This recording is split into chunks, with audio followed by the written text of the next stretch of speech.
ऋषि व्यास की बुद्धि। प्राचीन भारत में एक समय व्यास नाम के एक ऋषि रहते थे जो अपनी बुद्धि और ज्ञान के लिए प्रसिद्ध थे। एक दिन एक शिष्य उनके पास एक ऐसा प्रश्न लेकर आया जो उन्हें कई दिनों से परेशान कर रहा था। गुरुजी, शिष्य ने कहा, अच्छे लोग क्यों कष्ट सहते हैं जबकि पाप करने वाले लोग समृद्ध होते दिखते हैं? व्यास ने धीरे से मुस्कुराते हुए कहा, मैं तुम्हें एक कहानी सुनाता हूँ। एक गांव में दो पड़ोसी थे, अर्जुन और भास्कर।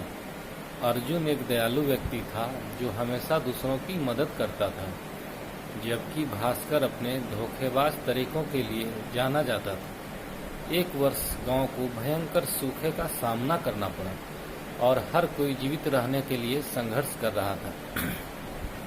अपने प्रयासों के बावजूद अर्जुन की सारी फसलें सूखे के कारण नष्ट हो गई। भोजन या पैसे न होने के कारण वह और उसका परिवार भुखमरी के कगार पर थे। दूसरी ओर भास्कर को चमत्कारी फसल मिली। उसने अपने सौभाग्य का बखान किया और दुर्भाग्य के लिए अर्जुन का उपहास किया। निराश होकर अर्जुन मंदिर गए और मार्गदर्शन के लिए भगवान श्री कृष्ण से प्रार्थना की। उस रात कृष्ण अर्जुन के सपने में आए और कहा, विश्वास मत खो अर्जुन, तुम्हारा कष्ट अस्थायी है और इससे आपको अधिक खुशी मिलेगी। भास्कर की समृद्धि भी अस्थायी है और यह उसके पतन का कारण बनेगी।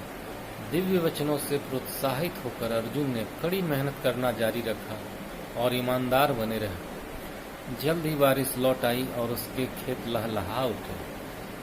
उसकी फसलें प्रचुर मात्रा में उगी और उसने अपना इनाम पूरे गांव के साथ साझा किया। उनकी दयालुता और उदारता ने उन्हें सभी से सम्मान और प्यार दिलाया। दूसरी ओर भास्कर अहंकारी और लापरवाह हो गया।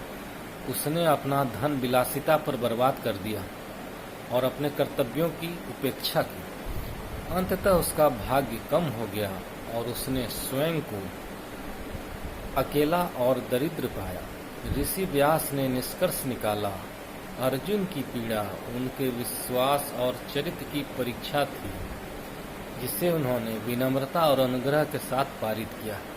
भास्कर की अस्थायी सफलता उनकी बुद्धि और विनम्रता की परीक्षा थी, जिसमें वह असफल रहे। सच्ची समृद्धि उन्हीं को मिलती है जो धर्मी और दृढ़ रहते हैं, विपरीत परिस्थितियों में भी अपने विश्वासों में।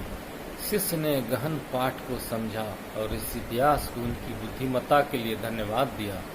उस दिन से उन्होंने हर चुनौती को विश्वास और दृढ़ संकल्प के साथ स्वीकार किया, यह जानते हुए कि अंततः धार्मिकता की जीत होगी। यह कहानी कर्म में भारतीय विश्वास और जीवन के उतार चढ़ाव के बावजूद सदाचारी बने रहने, दृढ़ रहने के महत्व को दर्शाती है। धन्यवाद।